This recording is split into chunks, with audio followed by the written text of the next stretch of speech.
Have you ever judged someone, only to realize later it said more about you than about them? Well, that is because we tend to project onto others what we do not face in ourselves. Projection was first described by Sigmund Freud as a defense mechanism. It's when someone attributes their own undesirable thoughts, feelings, or motives to someone else. In modern psychology, projection is both understood as a defense mechanism as well as a mental shortcut. Because our own inner world and our own mind is the most familiar reference point that we have, we often assume that others feel, think, and act the same way that we would. And while this makes the world more predictable, it often also distorts reality. You may have heard the following quote before. We don't see things as they are, we see things as we are. And to make this all more clear, I want to share an example of projection with you. I think emotional vulnerability, nearly at every form, at every level, is basically a form of manipulation. Maybe that's just how you experienced it growing up. Perhaps. Was your mother emotionally manipulative? No, but if a girl cried in front of me, I believe she'd be trying to get an out. I don't think it's just because she feels bad. I think it's because she's trying to get a reaction from me. And I think when men cry to their wives or whatever, a lot of it is trying to inspire sympathy from her. I think a lot of emotional vulnerability to a degree I would argue that is all manipulation. Like then that would indicate that in some way that you are manipulating.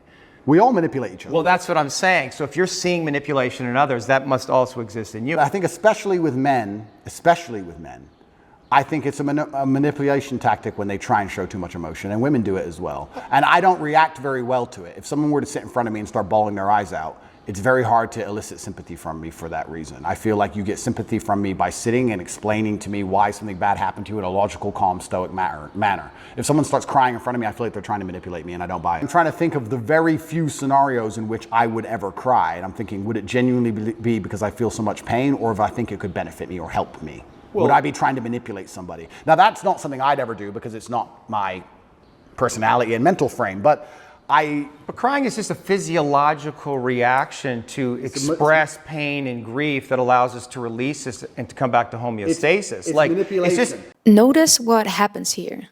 Tate sees emotions as weakness and rationality as strength.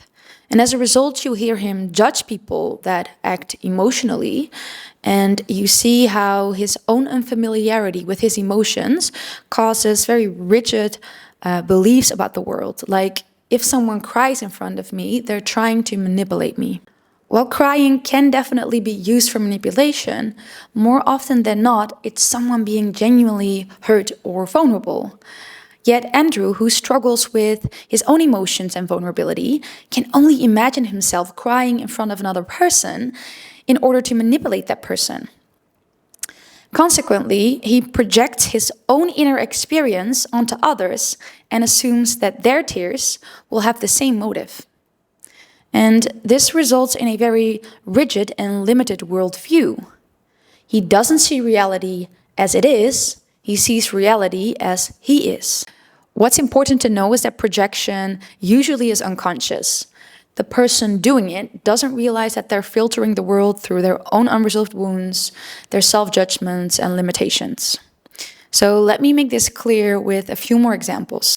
A woman is attracted to her male coworker, and she feels very guilty for this and judges it in herself. So when her husband talks about a female coworker, she becomes jealous and accuses him of being attracted to her. A father feels deep shame about his failures and lack of success in life. So he relentlessly pushes his son to succeed and criticizes him for every small mistake. A girl is constantly gossiping about other people with her friends. So therefore, she feels like other people are always negatively judging her too. Or a man that feels very uncomfortable with his own emotions mocks others when they express their feelings, because their openness and vulnerability triggers the emotions he's trying to avoid. The stronger our self-rejection, the stronger our projection will be, and therefore the stronger the judgment we hold over others. And I want to share an example from my own life. I used to find people that were loud and at the center of attention very annoying. which is also objectively very annoying, right? Well, no, but that's what I thought at the time. The thing is that I can be a little bit loud sometimes when I get excited. And I would heavily judge this in myself, tell myself to tone it down and that I was too much.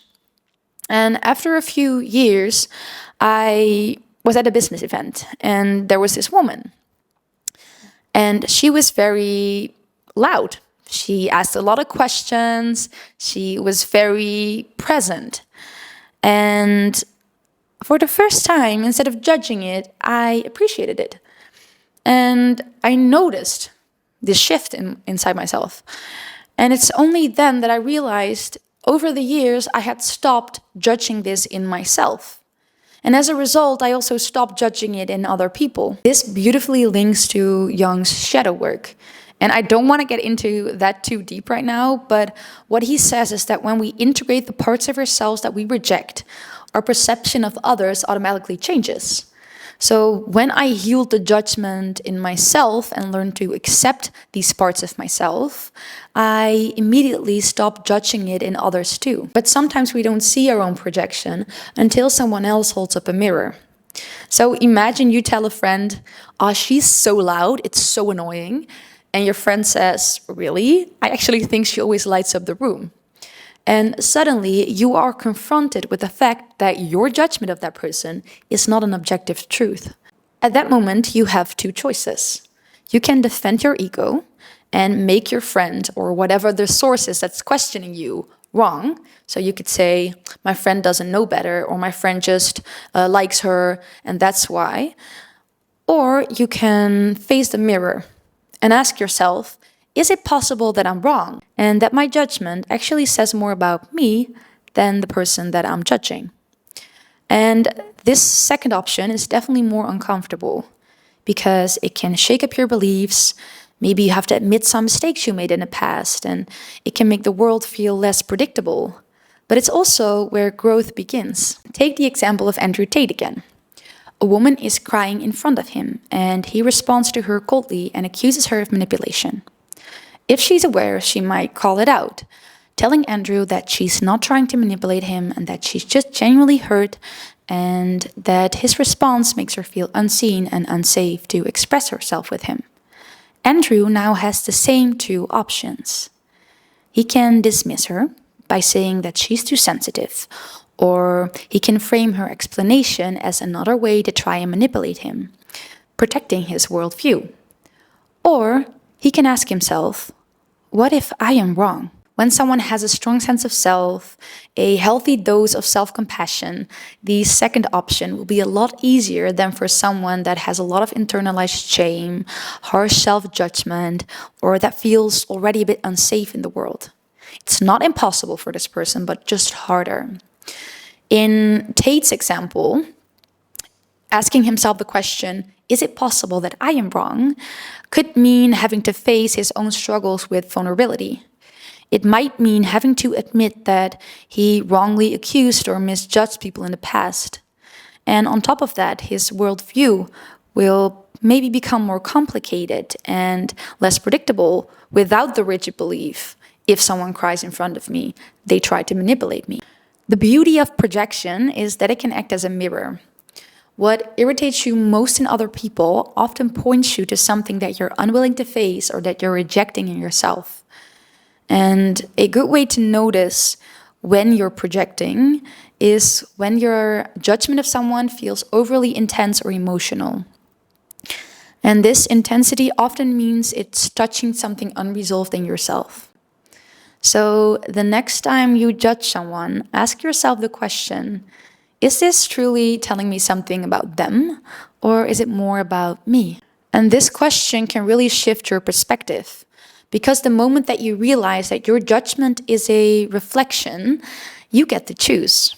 Do I keep projecting, or do I use this as an opportunity to understand and heal myself? Projection is not something to shame yourself for. It's part of being human, but it's also an invitation to soften your judgment both towards yourself and others, and to look curiously and compassionately at the parts in yourself that you're rejecting. When you stop projecting, you don't just see the world more clearly, you finally start seeing yourself. If you want to learn how to understand yourself and your own internal world better, then be sure to give me a follow so you don't miss my next video.